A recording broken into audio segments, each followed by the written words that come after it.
ما غنصدقش حوايجها، حيت امي كانوا يعجبوها القفيطنات وانا ديما كنشري لها القفيطنات.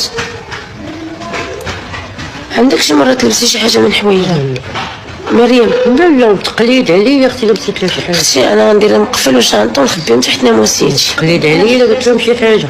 لا ما نديرش مقفل وشانطه، لا غنخشيهم في البلاكار عندي ونبقى نشوف فيه صافي.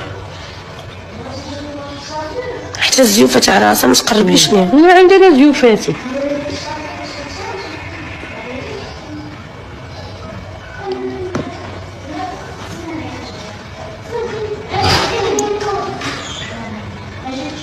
كانت مسكينه كتقول لي، كانت تقول لي البنات هذيك جداك غتموت، جداك دارت عمليه على المراره، على الفدق مورا المراره. كتقول لي مسكينه هذيك اليامات هذاك العقروشه ديال